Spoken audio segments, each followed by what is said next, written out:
बिस्मिल्लाहिर्रहमानिर्रहीम। अस्सलाम वालेकुम। प्यारे दोस्तों, खलीजी ममालिक के जो रास्ते हैं वो जुदा हो चुके हैं। दहशत गर्दाना हमलों से अमन मुआहदा खटाई में पड़ गया है। आज की वीडियो में तमाम तर तफसीलात आपके साथ शेयर करने वाले हैं कि कौन कौन से जो खलीजी ममालिक हैं और किस तरीके से उनका रास्ता जुदा हुआ और दहशत गर्दाना जो हमले किए गए उनके पीछे आखिर कौन था और अमन मुआहदे को क्यों ख़तरा पड़ गया है। वीडियो को एंड तक देखिएगा ताकि आपको तमाम तर तफसीलात से आगाह किया जा सके। मज़ीद वीडियो को आगे बढ़ाने से पहले हमारी गुजारिश है कि जिन अहबाब ने अभी तक हमारे चैनल को सब्सक्राइब नहीं किया वो सबसे पहले हमारे चैनल को सब्सक्राइब कर दें और साथ में जुड़ी बेल आइकन को भी दबा दें ताकि न्यूज़ से रिलेटेड जब भी हम कोई वीडियो अपलोड करें वो सबसे पहले आप अहबाब को मिल सकें।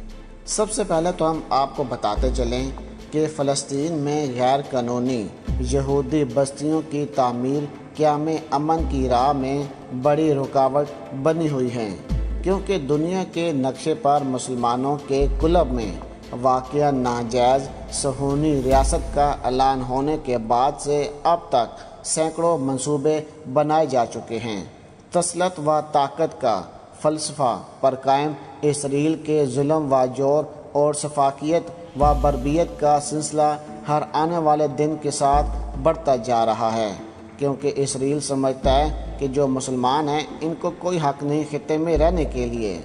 20वीं सदी के अवल में फ़लस्तीन के जुग़राफ़ाई अहमियत के पेश नज़र इसे अपने कब्ज़े में लेने का जो प्रोग्राम तरतीब दिया गया आज वो अमली शक्ल इख्तियार कर चुका है। यहूदी व हिंदुओं की हद धर्मी की वजह से न सिर्फ मसला फ़लस्तीन और कश्मीर हल तलब है, बल्कि पूरे मशरक़ी वस्ती और एशिया में बदअमनी की लहर रोज़ बरोज़ इजाफ़ा हो रहा है। लेकिन इसके बावजूद अक़वाम मुत्तहिदा की तरफ से नेतन्याहू की तोसी पसंदाना पॉलिसियों की रोकथाम के लिए ठोस इक़दामात न करना लम्हा फ़िक्रिया से कम नहीं है। यहाँ सबसे बढ़कर सतम ज़रीफ़ी ये भी है कि इन जुल्माना इक़दामात पर इसराइल की हमायत जारी रखने के ऐलानात भी सामने आ रहे हैं, क्योंकि इसराइल को सपोर्ट करते हुए बहुत से ममालिक मैदान में आ रहे हैं। यानी कि बात वही है कि यहूदियों को सपोर्ट मिल रही है, मुसलमान यहाँ पर भी पीछे हैं। मुसलमानों के ख़िलाफ़ हर जगह पर कार्रवाई की जा रही है। अब देखें कि सहूनी हुकूमत के जंगी जराइम ने गज़ा में क़यामत बर्पा कर दी है। माह सियाम की मुक़द्दस सातों और ईद उल फ़ितर के रोज़ भी इसराइली दहशत गर्दाना हमलों में कमी देखने को नहीं मिली थी, यानी कि ईद उल फ़ितर के मौके पर भी हमले किए गए थे। प्यारे दोस्तों, अमरीकी अशरबाद पर होने वाली इस तबाह व बर्बादी में जहाँ हज़ारों ज़ख्मियों से चूर हैं, वहीं 50 से ज़्यादा बच्चों समेत शहूदा की तादाद तकरीबन 200 से तजावज़ कर चुकी है।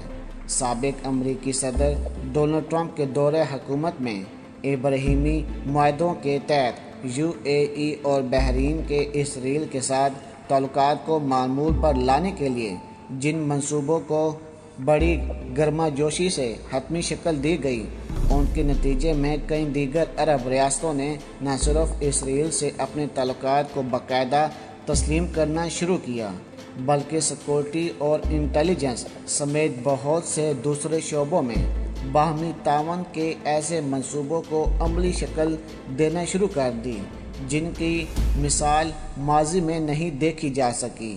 लेकिन अब हालिया इसराइल और फ़लस्तीन के दरमियान बिगड़ती सूरत-ए-हाल इन ममालिक ख़ास तौर पर मुत्तहिदा अरब अमारात के लिए शर्मिंदगी का बास बन चुकी है, जिन्होंने सहूनियों से अपने ताल्लुकात को मामूल पर लाने में बड़ी सरसरात का मुजाहरा किया था, क्योंकि ये ख़ुद को एक बहुत ही अहम मकाम पर बिल्कुल अकेला खड़ा पा रहे हैं।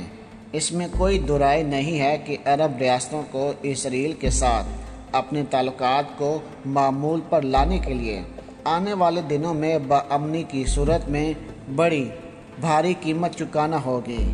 यही वजह है कि मुत्तहिदा अरब अमारात इब्राहिमी मुआहदे से बाहर हो जाएगा और इस हवाले से गौर व अर्ज़ भी किया जा रहा है। سرزمین فلسطین میں صہیونی ریاست کی ہر ترمی کی وجہ سے مشرق وسطی میں بدامنی کی لہر مزید پھیل رہی ہے۔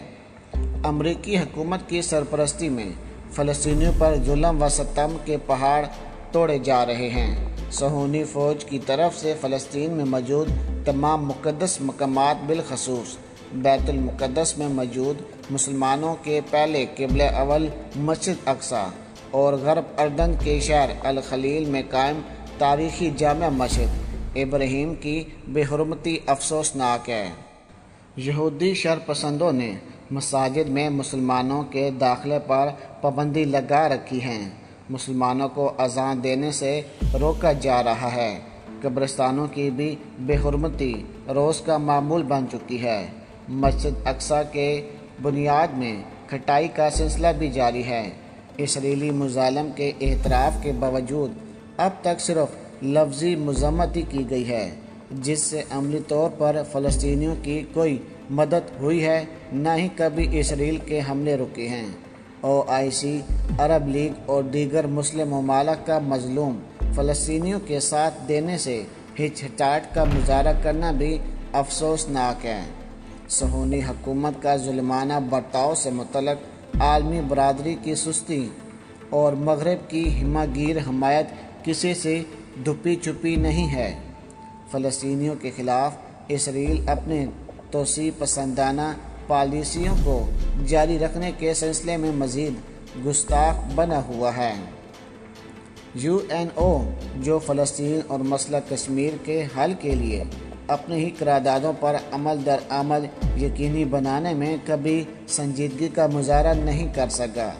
عراق پر امریکی حملے، افغانستان کے خلاف نیٹو کارروائی، بوسنیا میانمار جیسے معاملات و مظالم پر اس پر کوئی امید رکھنا یا شکوک کرنا ایسے ہی بیکار کی بات بن چکا ہے۔